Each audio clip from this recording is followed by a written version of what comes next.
Dito na ako, BK.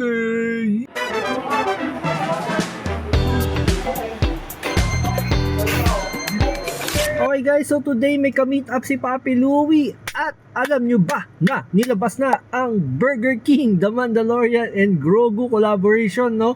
Sad nga lang, alam nyo na yun, wala na naman tayong laruan, no? Pero meron silang nilabas na mug, dalawa yun, no? Isang color black at isang color white. Titignan natin yan ngayon, no? So bago tayo magpunta sa meetup natin, puntahan muna natin si Burger King.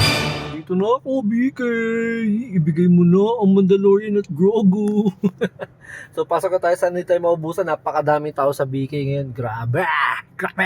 So yun na nga guys, no? Ito yung kanilang menu. So pwede kang bumili ng solo lang, kahit yung burger lang. Tapos ma-avail mo na sila for 199 pesos lang. Ayan, tayo, sumisingit-singit pa yung video natin dyan.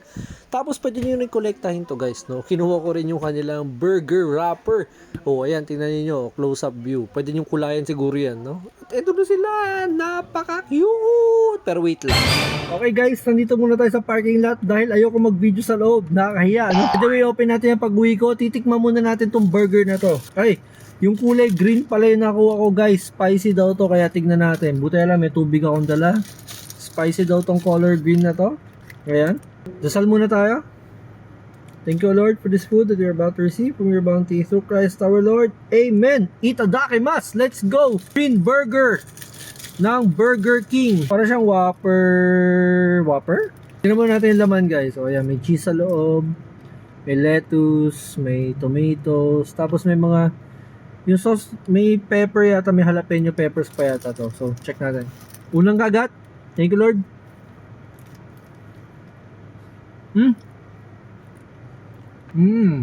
Chicken. Yung green chicken. Okay naman, masarap siya. Comparable siya dun sa McSpicy ni McDo. Juicy yung chicken, yung gusto natin. Guys, yung itim pala yung malaki. Baka hindi ko na maubos to pag sinimulan natin, no? Boom! Itim! Kasi laki na ng mukha ko. Oh, yan. Tikman natin. Unang kagat. Walang gulay. Grabe. Sarap na ito. Ito yung flame grilled na ano? Ito yung may burger talaga. Gagi, sarap.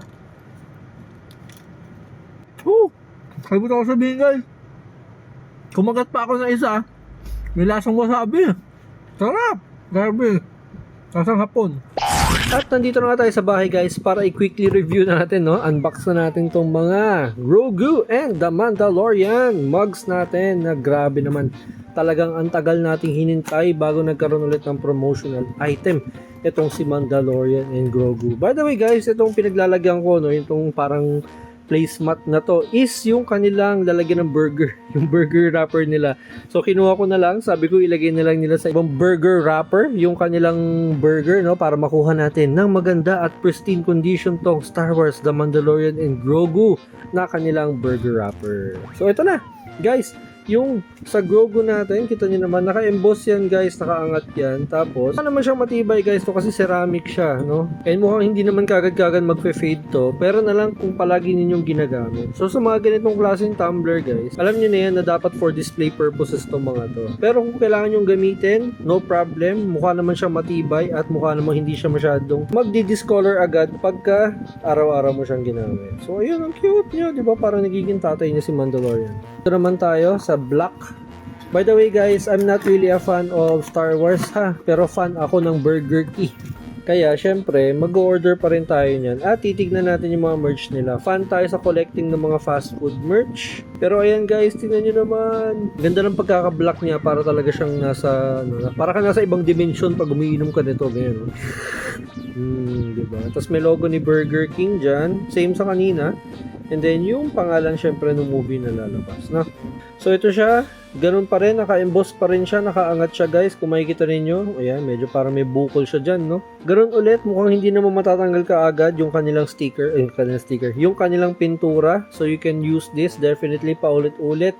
Pero for me, agad-agad tago to sa collections natin. Para pag tumagal-tagal, mint condition pa rin sila. Ito yun guys, sa halagang 199 pesos ang isa. Super sulit na nito, no? Especially na hindi naman madalas maglabas ng ganito mga produkto ang ating Burger King Philippines. And yun lang guys, kung manonood kayo ng movie, let me know your reviews. And as always, kung kayo naghahanap ng group or gusto nyo i-flex yung mga ganitong klaseng collection nyo, join na kayo sa Anika ng Tokwa group. Nandyan lang yan sa comment section. And syempre, don't forget to follow Papi Louie. Lagi ka updated sa mga ganitong klaseng anik-anik. Yun lang! Papara papi!